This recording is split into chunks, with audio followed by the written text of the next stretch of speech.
Good morning, guys. Kamlesh Rathod this side. I hope you all are fit and fine and stay at home. So, guys, for making this quarantine time productive, I started a series called "So Baatein Kaam Ki" from the book "Who Will Cry When You Die" by Robin Sharma. He's a highly inflammable personality man and one of my favorite authors. So, I request you to follow the rule LAS. That is learn, apply, and share. And post your feedback on comment. Your feedback is prime priority for me. So guys, let's start. The first topic is discover your calling. I will tell you a 4 golden line from the book, and whole summary of the book is in these 4 lines. And in my life, this 4 golden line will change my way of thinking. And here it is. When author growing up, his father said something to him that he will never forget.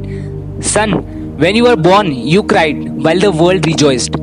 Live your life in such a way that when you die, the world cries while you rejoiced. We live in an age when we have forgotten what life is all about. We can easily put a person on the moon, but we have trouble walking across the street to meet a new neighbor.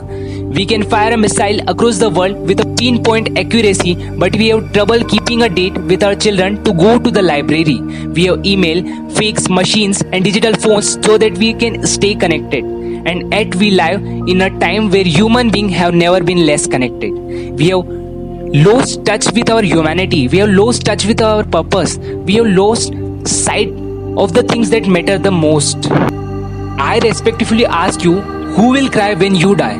How many lives will you touch while you have the privilege to walk this planet? What impact will your life have on the generation that follows you? And what legacy will you leave behind after you have taken from your last breath? One of the lessons I have learned in my own life that if you don't act on a life, life has a habit acting on you. Days slip into weeks, weeks slip into months, and months slip into years.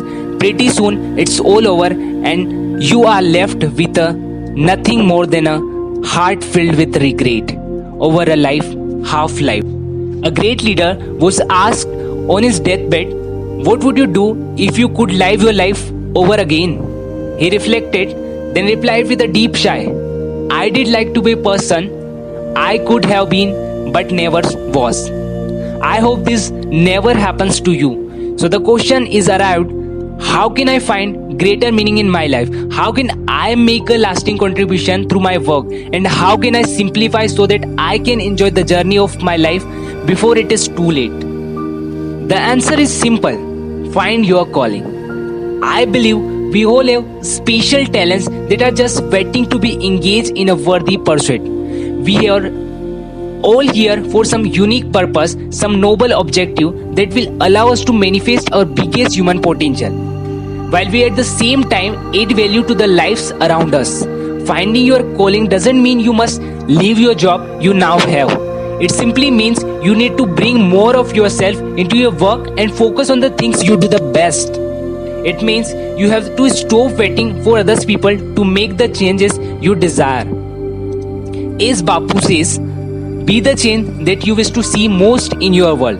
And once you do, your life will change. So, find your calling.